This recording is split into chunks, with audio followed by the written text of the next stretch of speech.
paz do Senhor, irmãos, tudo bem? Que a paz do Senhor esteja com você. Confira esse testemunho emocionante do pastor Benhur Lopes, contado lá no Gideões Missionários. Deus tem uma palavra para você. Confira comigo. No interior do estado do Paraná. E essa família tem uma história interessante. Já se passou muito tempo, mas todas as vezes que eu me lembro dessa história, me causa o impacto da força que há na palavra, na força que há na vida de um homem que honra e usa a palavra. Um trigo sadio, um vinho novo, fresco e uma unção legítima e autêntica. E esta família desfrutava de uma vida equilibrada, tranquila. Olhe para cá e preste atenção, não se mova. Amanhã é feriado. Eu sei que quem está aqui é porque ama a palavra. Se é verdade, levanta a mão da glória a Deus. Não posso fazer mais do que isso, eu posso pregar a palavra. Olhe para cá. Esta família passou por uma situação muito difícil. E o pai dessa família era gerente de uma grande loja aqui no sul do Brasil. Muito conhecida, lojas HM, Hermes Macedo. E essa família, conhecida, o senhor conhece, né, pastor Reuel? Aqui no sul. E esse homem trabalhava no Bradesco, saiu do Bradesco para trabalhar como gerente em uma das lojas HM. E a loja foi aberta na cidade de Toledo, no estado do Paraná. Quando a loja é aberta, ele vai trabalhar como chefe de loja, esperando a gerência. No ano de 1984, esse homem, ele sai de manhã da sua casa, passa pela loja e termina de acertar uns pormenores de uma moto que ele comprou de ano 84, zeradinho. Abriu a loja, deu início às atividades. Ele saiu de lá e foi até o Detran regularizar a moto. No meio do caminho tem uma avenida muito movimentada. Esse homem é atropelado por um caminhão. O caminhão lança ele no chão e ele dá de encontro ao meio-fio, a cabeça lesionada, traumatismo craniano, sangrando pelo nariz, pela boca, pelo ouvido, dado como morto praticamente, gelado dos pés à cabeça. Em desespero, essa senhora me conta que, não sei se por sorte ou por ironia, mas passa a ambulância do corpo de bombeiro. Toma esse homem e leva para o hospital. No hospital da cidade de Toledo não tinha recurso.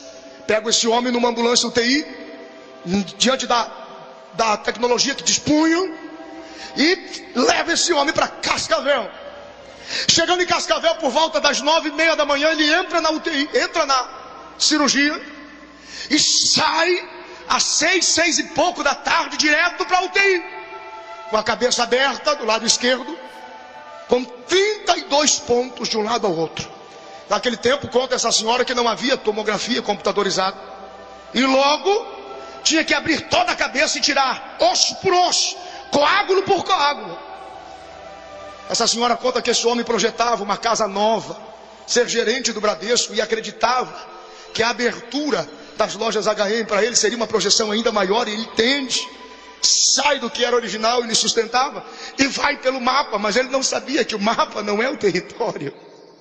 O mapa é o mapa, território é outra coisa diferente. Na prática é diferente. Esse homem sai e vai para a UTI. Essa senhora diz que ele passa 60 dias na UTI. Enquanto ele está na UTI, ele vai atrofiando tudinho. As pernas vão dobrando e enrolam atrás do corpo. Os braços se enrolam atrás da cabeça. E aquele homem que tinha em torno de 1,71 m, 72 de altura, ele fica com 1,40 m de tamanho, pesando 36, 38 quilos. Osso, pele, jogado ali no colchão de água, feridas enormes nas costas. Depois que terminam 60 dias de coma, ele volta, fica 45 dias sem conhecer ninguém. Vai definhando, literalmente um rabisco em cima de uma cama. Passado 2 anos e pouco, quase 2 anos e meio, o médico chega e diz assim: senhora, eu acho que não vale a pena a senhora continuar lutando com isso. Esse homem não tem quadro evolutivo nenhum. Ele está com atrofiamento abdominal há muito tempo. É uma questão de dias para parar todos os órgãos. Não tem expectativa. Senhora, ele come por uma sonda no estômago da grossura de um dedo. Olha aí a situação do seu esposo. Traqueostomia aqui, não fala, não ouve. Está completamente condenado. Por que a senhora não faz o seguinte? Volta para a sua casa e leva ele com a senhora, espera alguma coisa. E naquele desespero, esta senhora toma aquele homem, leva para casa. E quando chega em casa, dias de penumbra e de desgraça se acentuam manhã após manhã. Manhã após manhã. Os amigos, a família, todo mundo tem responsabilidade. Mas ninguém ligava, ninguém dava as caras. Muita coisa se perde quando você está com problemas. Muita coisa se perde quando você tem problemas. Amigos se perdem, parentes se perdem, pessoas vivas e mortas, mortas e vivas se vão quando você tem problemas. E esse homem angustiado, essa mulher angustiada e esse homem moribundo, uma família pequena, ele, a mulher e um filho de 5 para 6 anos. Passando o tempo, ela foi tomada de um desespero, uma depressão profunda e não sabia mais o que fazer. Até um dia em que ela se levantou pela manhã e colocou na mente e no coração: vou resolver isso. Ela ouvia uma voz que dizia para ela: isso é vida para ser vivida? É assim que você quer terminar? Moribunda, com um homem largado, um rabisco sem ninguém. E a voz dizia para ela assim: olha, se você é inteligente, dá um jeito nessa vida. E ela perguntava para a voz que falava com ela: mas o que é que eu faço? Tira a sua vida, e antes que a morte lhe mate, faça isso você, e prove que pelo menos assim você foi mais inteligente que a morte. Antes que a morte mate o seu marido, mate ele e você, e diga que este prazer a morte não vai ter, porque quem vai matar é você. Antes que a morte mate você, mate, faça isso você mesmo, porque este é o sentimento que o suicida tem. O suicida não quer se matar, ele quer matar o que está matando ele. Ele quer matar o que está desgraçando com ele, e ele acaba morrendo por isso no desespero. Ela sai sem rumo, entra no mercadinho, quadras depois da casa, e faz uma compra estranha. Compra um abacate, 2 bananas, um pacote de leite e uma caixinha de veneno para rato, baldrinho, aquele que tem um ratinho na capa. Leva para casa chorando, de manhã, de tarde, de noite, convulsivamente, um desespero. O filho pequeno sem entender nada. O marido amarrado na cama, todo torto, porque as convulsões que começaram com o acidente vinham de hora em hora, muitas vezes 4, 5, 6 vezes no dia. Tomando Epelim 3 vezes ao dia, Gardenal toda noite. Uma desgraça, Reinaldinho. Reginaldo, deputado. Naldinho do coração. Uma desgraça. E aquela senhora me contando, que eu acho interessante essa história, por isso que eu estou chamando a sua atenção. Quando aquela senhora entra dentro de casa, o filho menor pergunta, o único filho que tinha pergunta: escuta, mãe, o que é isso? Estou com fome. Há dias que não comiam nada diferente. Ela diz: fique tranquilo, que a mamãe vai fazer para você uma vitaminazinha aqui, você vai comer, vai beber, vai ficar tudo bem. E ela conta que chorando, desesperadamente em prantos. Quando são mais ou menos 11h30 da noite, que era o último horário da refeição daquele homem, ela se levanta, prepara o liquidificador, mistura o abacate, mistura a banana, coloca o leite e coloca o veneno para rato, baldrinho e bate.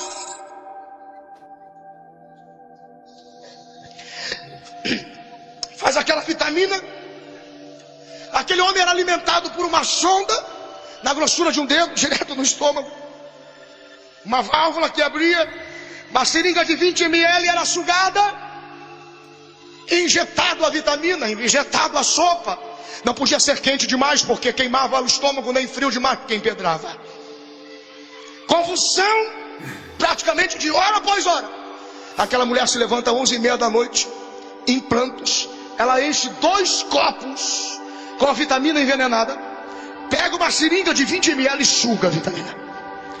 Quando ela senta do lado daquele homem, o homem começa a se agitar além do normal. E não era convulsão, era uma agitação anormal. O menino que estava sentado aos pés da cama disse assim para a mãe, para a irmã: mãe, o pai está muito agitado. Por que a senhora não liga o radinho? Liga o rádio da cabeceira da cama. Aquela senhora havia descoberto que quando ela ligava o rádio, aquele homem conseguia ouvir chamava a atenção dele o rádio. E aí ele parava para ouvir o rádio e ficava quieto e recebia alimentação. A mãe, quando foi injetar, abriu a válvula para injetar, ela parou, estendeu a mão e ligou o rádio. Quando ela ligou o rádio, a programação secular normal terminava. E começava uma programação de fundo, uma nova programação, e tinha como fundo uma faixa musical.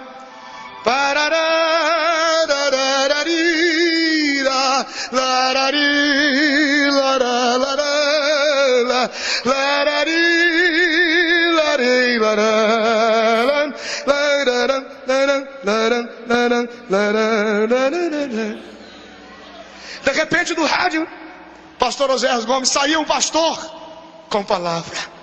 A saudação dele já era assim: povo de Deus, povo da paz, povo do amor e da esperança, muito boa noite na paz do Senhor.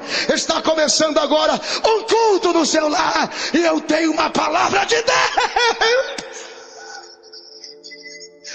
Palavra, trigo. Aquele homem começa a falar com eloquência no rádio: irmãos, Deus está me revelando aqui no rádio que existe uma família agora junto ao pé do rádio. Coisas que o senhor faz o dia inteiro, pastor. Eu nunca pare de dizer isso, não importa se o senhor esteja sozinho. Mas ele disse: existe uma família junto do rádio agora que está no leito de enfermidade, um homem doente sobre a cama, e Deus me revela uma mulher com intenção de tirar a sua vida.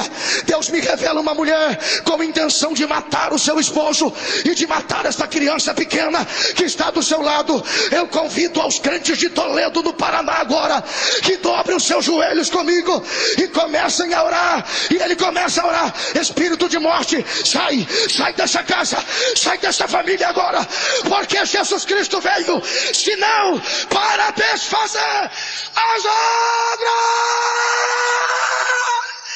do diabo. Espírito de morte, sai. Espírito do assassino, sai. Espírito da desgraça, sai. Espírito do túmulo aberto, sai. Espírito da cova aberta, saia. E ele começava, pastor Luiz Antônio: em nome de Jesus Cristo, em nome de Jesus Cristo, a palavra, o verbo, em nome de Jesus Cristo, em nome de Jesus Cristo, em nome de Jesus Cristo, a palavra é o verbo, o trigo vivo, o pão vivo que desceu do céu.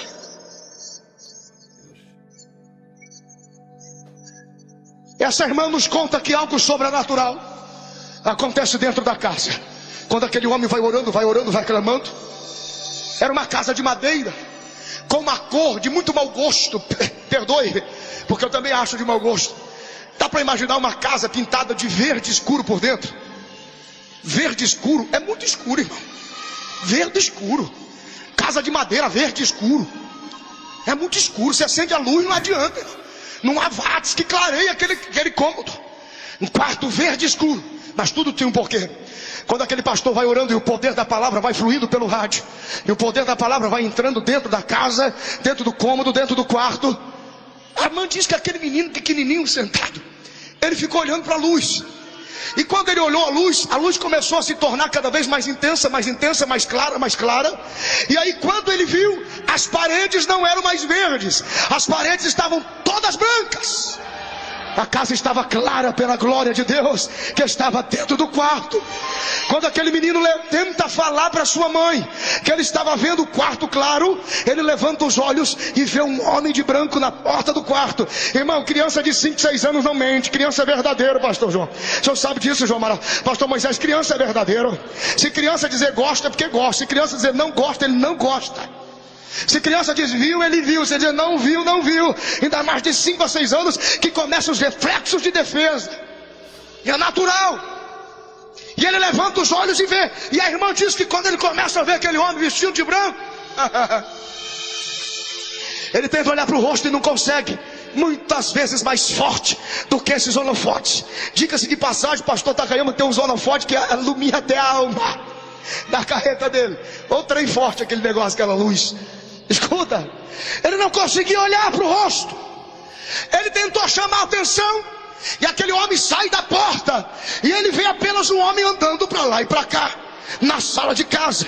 Ele mal andava, ele flutuava com as mãos estendidas para trás e havia um movimento suave. Ele consegue tocar o ombro da mãe. Quando ele toca o ombro da mãe, ele diz: mãe, tem um homem vestido de branco dentro da sala de casa, e eu acho que ele está doente igual o pai, porque as mãos deles e os pés deles estão vertendo sangue a tuas feridas. As mãos estão feridas, os pés estão feridos. Por isto Jesus se manifestou para desfazer as obras do diabo. Pastor Carlos Quintanilha, por isso ele se manifestou. Quando ele disse para a mãe, tem ferida nos pés, tem ferida nas mãos, a mãe levou um susto. Os 2 copos de vitamina envenenada, pastor Reuel, que estava no criado, parece que saltaram para cima, trincaram na parte de baixo. Eu acredito em sobrenatural. Quem ora sabe o que é isso. Quem usa a palavra sabe o que é isso. Sobrenatural existe. Eu estou falando com homens que vivem o sobrenatural de Deus. O copo trincou embaixo, a vitamina começou a vazar, e a seringa que estava na mão daquela irmã, ela trincou. Pastor Reuel, a vitamina escorreu pela mão, ela gritou, disse: Deus!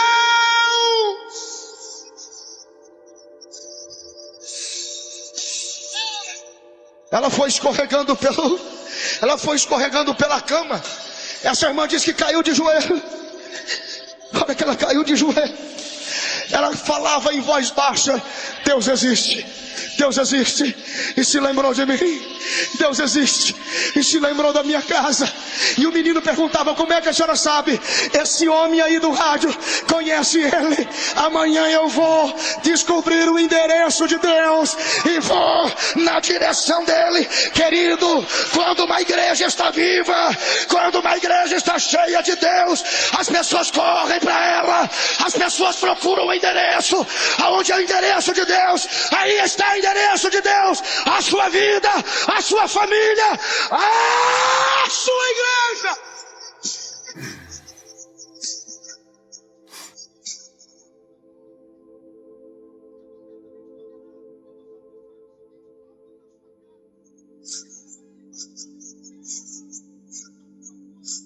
Escute o que eu vou dizer.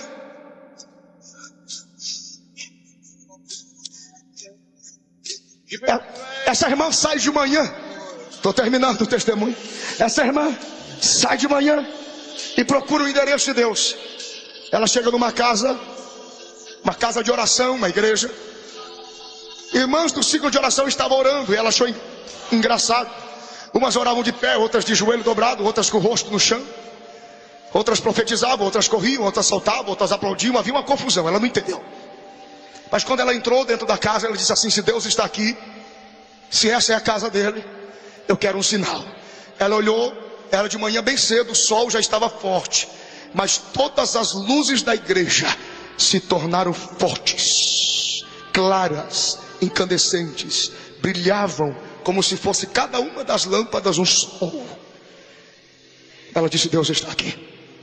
Aqui é a casa de Deus. A irmã do ciclo de oração se levanta, vai na direção dela e diz assim: minha filha, porque deste crédito à minha palavra, digo eu para ti o Senhor, e aprenda agora a ouvir a minha voz. Não sabes tu que foi eu que entrei dentro da tua casa ontem à noite, pastor William? Eu entrei dentro da sua casa ontem à noite. Foi eu quem toquei aquele homem, toquei todos os ossos do seu corpo, nervos, carne por completo. Filha, assim digo eu para ti: levanto aquele homem da morte agora, coloco ele de pé e bem vivo ao seu lado, mas faço contigo um negócio. Aquela criança, aquele pequeno, não te pertencerá mais, porque nasceu para a minha obra, nasceu para a minha causa. Vai ter dias em que você vai querer passar o Natal com ele, Um domingo com Ele não é mais seu. Quando você chegar em casa, se despeça dele, porque eu estou tomando para mim, para crescer na minha casa, diz o Senhor. A irmã diz que caiu de joelho. Quando ela cai de joelho para dizer a frase meu Deus, ela não consegue dizer meu Deus. Jesus a batiza com o Espírito Santo e ela começa a falar em línguas estranhas pela primeira vez. Enquanto isso, lá na casa, o menino estava cuidando do pai e de repente bate na porta. Quando ele corre para abrir a porta, era o vereador da cidade, senhor José Pinto de Andrade. Quando ele abre a porta, o menininho olha e diz assim, pois não. E o homem diz assim, a sua mãe está aí. Ele disse, minha mãe não está, saiu. Escuta, eu trouxe umas coisas aqui para vocês. Aonde é que eu posso descarregar? O menino não entendeu, falou, tem uma área no fundo de casa, pode colocar ali. O homem vira o carro, a caminhonetazinha dele, e coloca 1, 2, 3, 4, 5, 6, 7, 8, 9 caixas de compra. Quando ele despeja a última caixa de compra, de dentro da caixa cai uma caixinha de bombom. Quando cai aquela caixinha de chocolate de bombom, aquele menino corre, porque Deus sabe como tratar com as nossas crianças. Aquele menino corre e abraça a caixinha de bombom, diz, isso aqui só pode ser meu. Isso aqui só pode ser meu.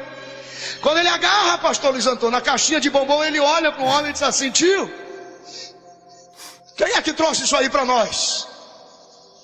E o vereador disse assim, ele pensa um pouco, olhando para uma criança, 5, 6 anos. Ele pensa um pouco e diz, olha, foi Deus que mandou isso aí para vocês. E para criança você não dá uma resposta só. Criança é batizada no Espírito, por quê? Por quê? Por quê? Ah, por quê? Ah, por que não? Ah, por que sim? Ah, por que não dá? Ah, quem é? Por quê? E o menino já mandou, por quê? Quem é Deus? O homem se confunde, olha para o menino e falou assim, você nunca viu falar de Deus? Você não lembra da cruz? Você não lembra das mãos pregadas na cruz? Dos pés pregados? Você não lembra das feridas, das machucaduras? O menino olha e diz assim, eu sei que é Deus, eu sei que é Deus. Aí o rapaz pergunta, mas como é que você sabe quem é que é Deus? Tio, ele teve aqui em casa ontem à noite. E vou dizer uma coisa para o senhor, ele está muito machucado, mas nessa cruz ele não está mais não. Ele andava para lá e para cá. Ele andava e não tinha cruz. Ele andava e não tinha cruz. Ele andava e não tinha cruz.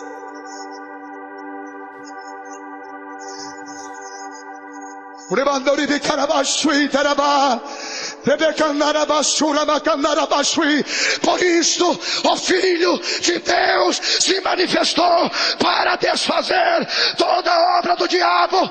Levante as suas 2 mãos ao céu, se esta palavra do Filho de Deus ressuscitado é verdadeira. Tem milagre para todos, a liberdade para todos, a cura para todos. Hoje chegou salvação para todos.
Esta palavra é para o diabo. Diga para ele, existe uma palavra de Deus na sua vida. E esta palavra é para o diabo. Diga para ele: ela está escrita debaixo dos seus pés. Comece a usar.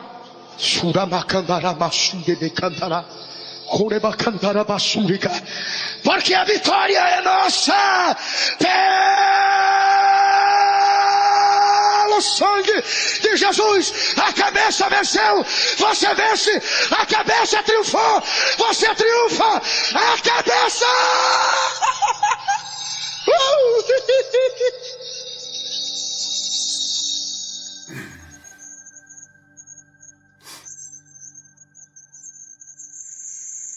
Lift your hands to him close.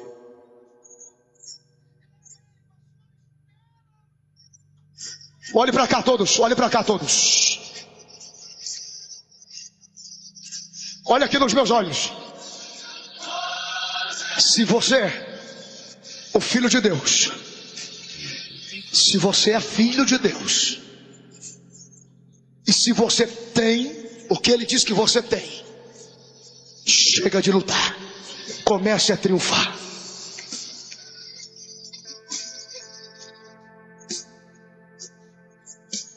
Escute, os companheiros podem estar à vontade para se assentar. Vamos mais uns minutinhos.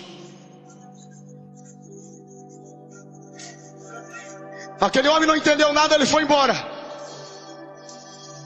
Daqui a pouco chegou aquela mulher. Assustou quando viu aquele monte de compra. Ela veio correndo, dobrou os joelhos, abraçou um pacote de arroz, outro pacote de feijão, e começou a gritar de novo: Deus existe, Deus existe, Deus existe, Deus existe, Deus existe. Aí o menino perguntou assim: mãe, como é que a senhora sabe que foi Deus que mandou? E a irmã perguntou: mas por que, meu filho? Porque eu acho que ele mandou o funcionário dele aqui em casa trazer isso aqui para nós. Ela abraçou o menino, e o menino falou no ouvido dela: mãe, como que a gente diz obrigado para Deus? E a mãe disse: a gente diz assim, ó. Levantou a mão do menino, e o menino disse junto com a sua mãe: nós confessamos a Jesus como o único e suficiente Salvador de nossas vidas, para seguir enquanto viver. Aquela família não tinha mais nada até o momento. Agora tudo que tinha era Deus. Quando você está vazio, tem lugar para Deus.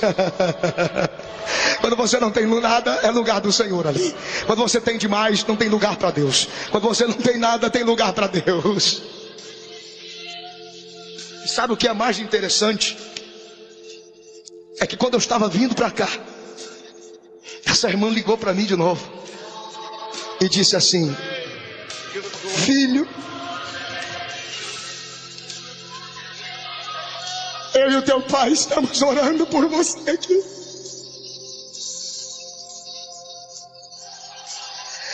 Eu e o teu pai estamos aqui orando por você. A minha mãe está lá em Toledo viva. O meu pai está vivo.